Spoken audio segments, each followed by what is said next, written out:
wrestling them and out jiu-jitsuing them. Resorts World, my friends. Resorts World. They are the sponsors of this fight. The reach, again, yeah, that's a big difference. It is a big difference.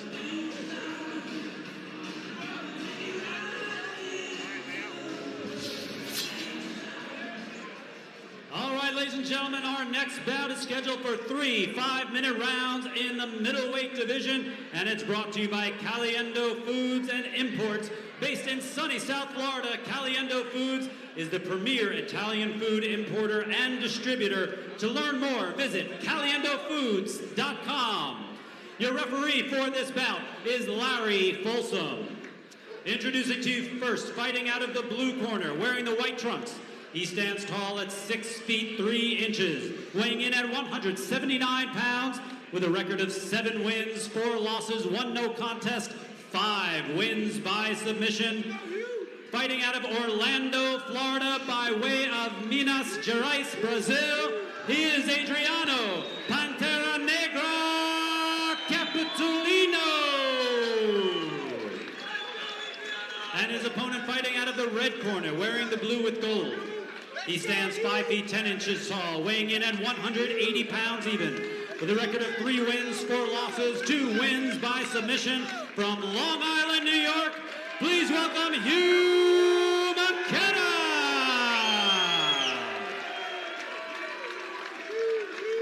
Hugh McKenna in the good-looking blue shorts, the gold trim. Is the red corner. Joe Lozon does not like it when it's the red corner, red tape with blue shorts, but that is Hugh McKenna in the blue shorts with the gold trim. Again, I am a fan of those shorts. I'd like to find a pair myself. And in the white shorts, we've got Capitulino. So we have to be expecting Hugh McKenna to try and hit the takedown right off the bat. Yes, sir. Throw a punch, throw a kick, quick takedown. Adriano, when you've got a 7, 6, 7, 8-inch reach advantage, we do want to see that jab popping out. It's interesting, though, because, you know, the reach only matters if both guys are using their reach to the best of their ability. You know, Capitulino is not really extending his jab out very much, so it's not going to be as useful as it would be otherwise. And he's not retracting it at, you know, full lightning speed, although that was a nice touch with the right hand. Yeah. And I think, you know, we said, hey, McKenna, maybe shoot right away, but as long as we're not getting hurt, we may do better by letting a little time elapse and trying to fill his mind with possibilities other than the shot. I mean, I think if I'm Hugh McKenna, though, I mean, Capitulino has not had any fights that have ended all that quickly. I think I would rush him. I think I would get on him right away. Is there any fight that you wouldn't get on? I was thinking that as I said it, yeah. I pretty much always want to rush people, but in particular against a guy that's a slow starter. That just tucks the left hook there, does McKenna. He looks for it again. That'll lead him down to the thigh. Kind of follow his own punch down to the thigh. So that may be a precursor for him trying to grab the single. Capitulino's landing a couple of really nice right hands. And he's relaxed when he throws them. Warming up, taking his time. Yeah, you know, he wants to be in here. He's not in a rush. He's moving away well. Some people savor their time in the cage. Yeah. Some people turn them into car crashes. Yeah.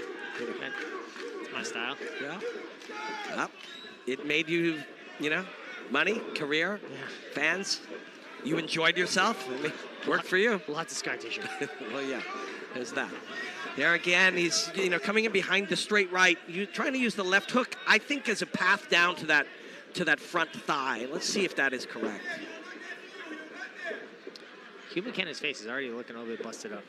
Look, he got punched in the face by this man, Joe. A couple times. More than once. He's using the inside leg, the inside kick quite well. Is Capitulino. Going on the outside now. Ooh, yeah. We heard him. We were talking about that earlier, that nerve, you know, it isn't only accessible through the calf. You can get it through the back of the knee. You can get it at the insertion even, like, of the hamstring. You can hit it a lot of different ways. bone density is obviously a very big thing too, right? To me, it looks like Hugh McKenna has much more bone density.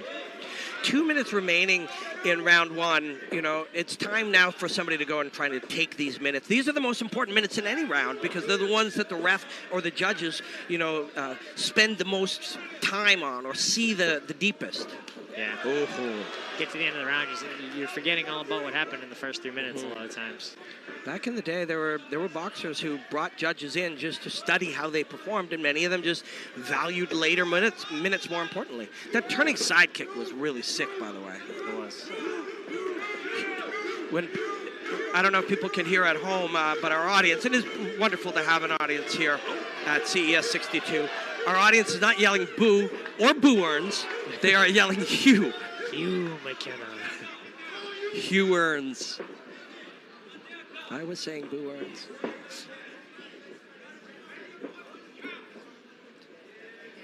Capitulino's been in the center of the cage the entire fight. Hugh McKenna's been on the edge. Joe, to your point earlier, Capitulino now is settled right into the kind of fight he wants to be in. For sure. The kind of fight he's always wanted to be in and the type of fights he's always performed well in.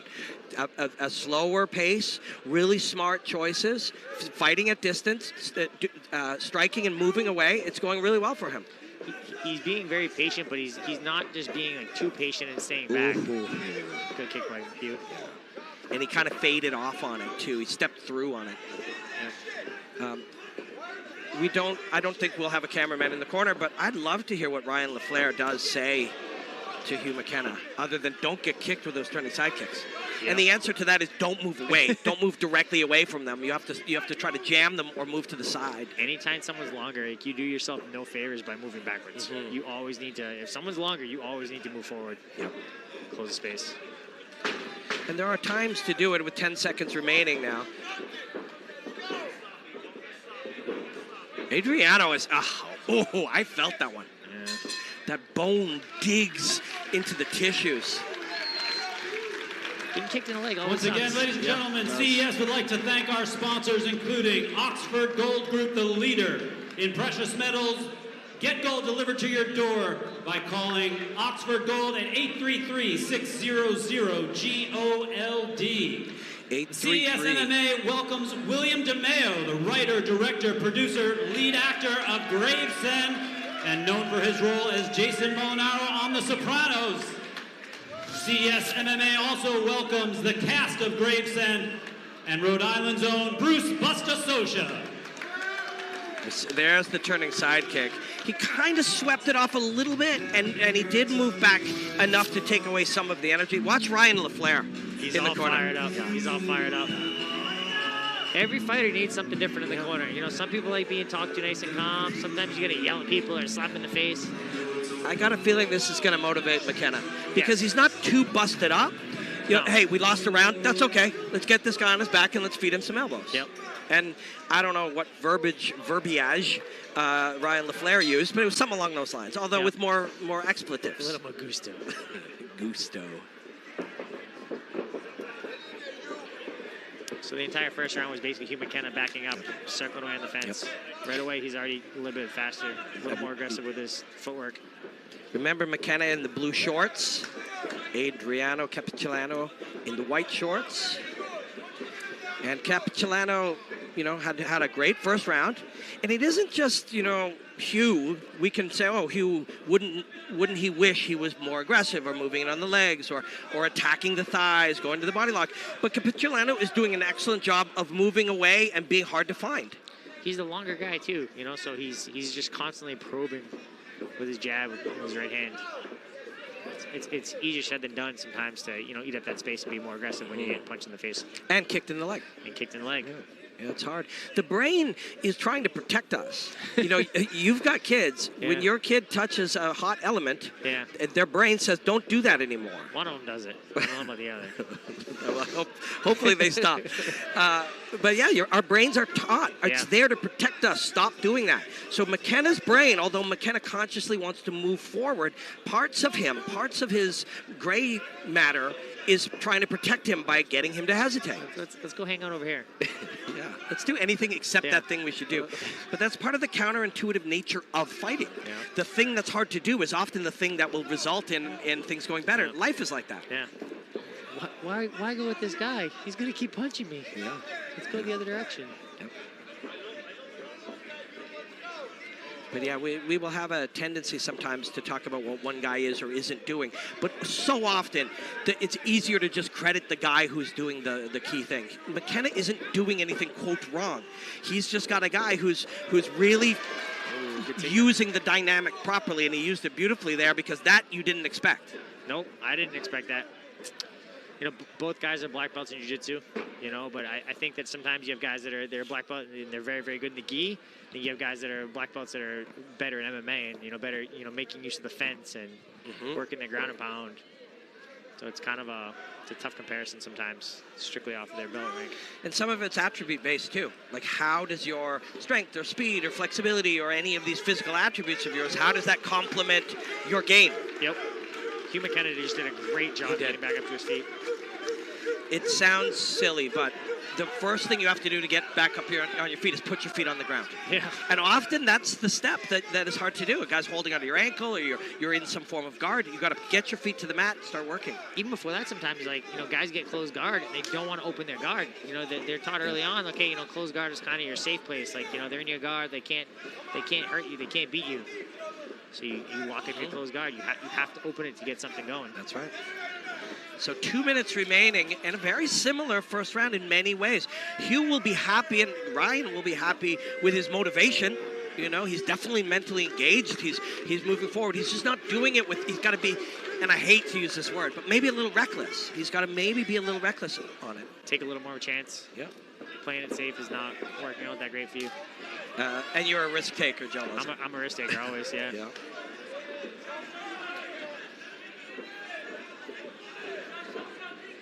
You see McKenna kind of starting to click into it now, with the way he's moving his feet, the way he's cutting him off. You see he's getting to him. You can just feel that moment coming. Yeah. Definitely a better round for Hugh McKenna. Yeah. These last 2 minutes, really, this is what he wanted to be doing for the previous 8. Yeah. And as soon as it started to work, he can feel it. And, I mean, credit, big credit.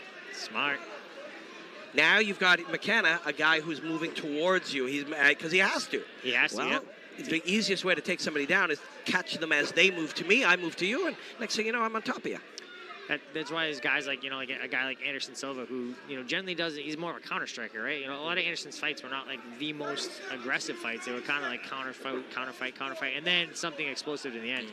Really hard to take a guy like that down. A guy that's always moving backwards, circling away. Yep. Very, very difficult. And McKenna, like you said, it's a black belt, so presumably, even as a larger guy, he's going to have sort of a dangerous guard. But he got sliced through, and he's passed to half guard. The best position, according to Joe Lozon. Love being on top of half. But he worked his way back. Great, we're in guard now, but we're not winning the round here. So elbows are a nice choice, though. The guard is still an offensive position. It is. I have 4 limbs, and I've segmented your body so you only have 2. In theory, the guard is still an offensive position. Yep. Hard. Hey, everyone, make sure you join us at the after party Joe, tonight. Who do you think won that round? Right here at Grand Sierra F&G. Come party with the fighters and celebrities and surprise guests, including world-famous salsa singer Jerry Rivera, who is here. Welcome, Jerry. The timing on those 2 reactive takedowns, with that, I mean, if he won the round, that was one of the keys. McKenna did a great job. This is the third and final round. Let them hear it. Capitulino still probably landed a little bit better punches, but Hugh McKenna's footwork was much, much better. Yeah, and that was that little fadeaway right hand. That was a scary one. It just whizzed past McKenna. There was a sequence before he saw Capitulino with a long, reaching uppercut. You talked earlier about using your length well. That's a guy using it well. It's coming from underneath. You don't see that shot. Yep. I think Capitulino's corner is telling him to be a little more aggressive with the jab. Yeah. I really like this fight. This is a really cool. Every fight is a unique dynamic, and this one really is fascinating. A lot of Hugh McKenna's fights have been kind of grinds too. So I mean, I wouldn't be surprised to see him really try to turn up the pace right now. Yeah, when you say to, if I said to him 4 hours earlier, hey, you might be down 2 rounds, but you got your whole body still, you're available for you to go in and try to finish, he would be okay with that. Yep. If you told him yesterday that's how it would go, he would accept that and try to fight hard and win the round and win the fight. So many fights are ended in like the first minute of the first round. You know, it's like, so now it's okay. You have 5 minutes to go in the third round. You have plenty of time to win a fight. Literally takes seconds. Capitulino in the white trunks. Joe Lozon thinks he's probably won 2 rounds. He won round 1 probably on anyone who's got vision. We think that one was pretty sound. Second round was closer. Yeah, it was. Capitulino, I still think he may have won that round, but if you're McKenna, you want to be happy with what you did with the adjustments, with the footwork, to be able to land your punches and be happy with that and try to do it more now. Definitely trending better for McKenna than it was the way it started. So there's a knee or an uppercut coming. There it is. I mean, but maybe he was... Sometimes that's bait. Yeah, that's brilliant, actually, Joe. So you can see it there. Hey, he keeps dropping his head. I'm going to fire a knee. Yep. Well, he keeps dropping his head to make you fire that knee. Yep. Bait. And to some people, they would hear that and say, oh, that can't be so. But that is so. I mean, if you're losing the fight, you think the fight's not going your way, you got to take a chance. And baiting a guy is... Baiting a guy is a great way to go. That is a very cool sequence. You saw it coming. I identified it because I could see it, but I saw it because he wanted us to see it. When I was on The Ultimate Fighter, BJ Penn told me that sometimes to win, you got to sacrifice something. Sometimes it's your face.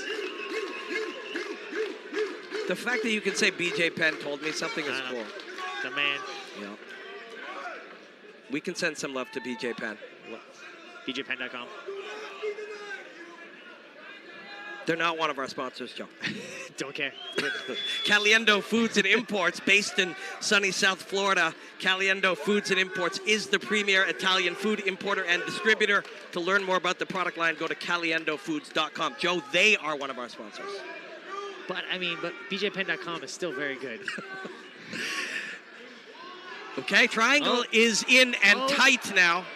Oh, that's tight. That is tight, and he's got those long legs. Armbar as well, trying to extend the arm. Armbar's a little risky sometimes. Why? Very effective. You would probably have the submission if you just don't change anything. Yeah. Patience is a virtue. Yeah. And pulling down now on the head. Yeah, I think he's going to get him. I think he's fine. Don't he's grab tapping. his hand. He's tapping. There he goes. That is a good win for Adriano Capitulino. It's a good fight. Great fight. Awesome fight. It says, came up short, but it was a great fight. It says on his back, Jiu-Jitsu. Jiu-Jitsu. And the triangle was the weapon of choice. I always talk about that. How I feel like the triangle is it's like too good of a submission. Yeah. Because even when you do most of it wrong, you still get the tap half the time. Yeah. Well, we talked about this earlier, Joe. Oxygenated hemoglobin has to get to the brain. Turn off the brain. Yeah. And you use, a lot of times people see the triangle and they don't necessarily know exactly what's happening.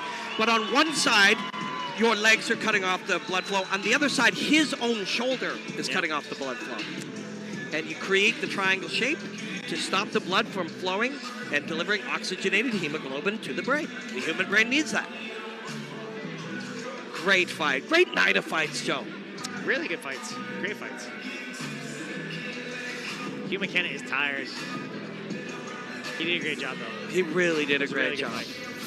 Yeah, we see the watch how he sets it up. So he's going to pressure down, bite down. Oh, yeah. You're not supposed to put your toes in there, Keep those toes out of the fence. Toes out of there. Hugh McKenna was landing some good elbows here. Yeah. Referee Larry Folsom is telling him, get those toes out. And right here, big. Now grabs the ankle, and he cinches it up. Pulling down on the back of the head, folds the neck, and makes it even harder. Here he was trying the armbar without giving up the triangle, so that's okay. So one of the things I really like in this position when someone's trying to triangle you is to just posture up and stand up and send your belly into the wall. Because that's going to force their belly into the wall too. And they literally can't bend forward. Can't pull your head in the belly when the fence is there. Hugh McKenna should take pride in how hard he fought that fight and how he would continue to push himself forward when he had to. But Adriano Capitulino, triangle submission, third round. Great fight, though. I mean, both guys should be happy with how that fight went.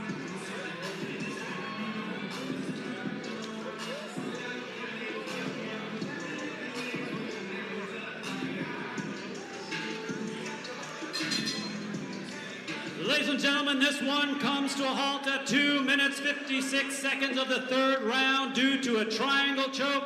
Your winner by submission, Adriano Pantera Negra Capitulino.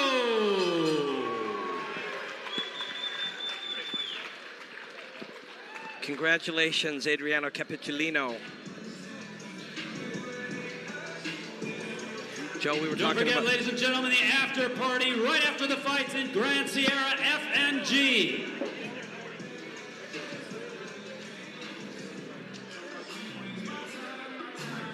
The sponsors really are so important for the show, the fighters too, Joe.